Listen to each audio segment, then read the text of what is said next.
We're going to continue to love our core business, which is designing, developing, manufacturing, and marketing just terrific cars, SUVs, trucks, and electrified vehicles.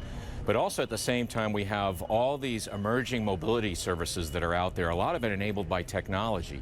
And we think that's a huge opportunity for us, building on our core business. So we've used CES to talk about how we're transitioning to that, but also show pieces of evidence of how we're doing it. And you mentioned some of the things we're doing around mobility and connectivity that we've talked about this week. Yeah, so presumably with these partnerships, we can maybe check on our house from our car or turn on our car from our house. Is this technology something that's going to make people buy your vehicles? Is it sort of the cup holder of the next future, or the gadget that's going to make us love the car? Or is this a revenue stream and business model in and of itself?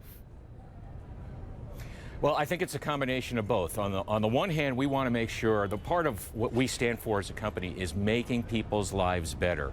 And what better way to do that by making things more convenient for them, empowering them. You know, the car is a very important piece of their lives. So if we can make that car work for them and make their lives better and allow more convenience, that's a good thing for our brand, that's a good thing for our business, that's a good thing for our customers.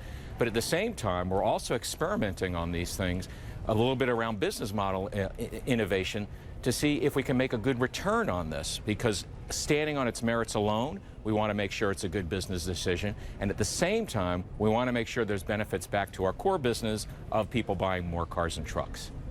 So if I'm a consumer, I'm interested, and it sounds really intriguing, but the first thing I'm wondering is it going to cost more? Is it going to be more expensive? And is it going to make my life more complicated? Well, when in terms of a cost standpoint, you know, one of the things we're highlighting here is the growth of Sync, which is our in-car communications and entertainment system, which it's the most popular system in the automotive industry. And that's obviously, we have that as an option on the car, and at a very reasonable price. And when you look at some of these other things that we're working with Amazon, et cetera, clearly we want to make sure it represents a very good value. And to the point of making life too complicated, we want to make it as easy as possible. And that's part of, as we develop these type of features with our partners, we want to make it very intuitive, because we don't want to make it so complicated that people either don't use it or get stressed out trying to use it. So that's our approach. Yeah, it's good to do that. I spent the Christmas vacation trying to explain the cloud to my parents, and it just about did me in. I have to ask you, Mark, while I have you, we could talk about tech really for the whole show, and we'll have to have you back again to talk about that. But so much of the market today concerned about the growth in China, the Chinese economy. I know for all of you automakers, that is a big market. It's an important market. How concerned are you about what's happening with the Chinese economy? Well, obviously the China market is a really important market for us. We have to put things into perspective. China is transitioning from an economy that's been investment and industry led to economy now that's being led and transitioning to a consumer and a services economy. And as they go through that transition, there's going to be some volatility.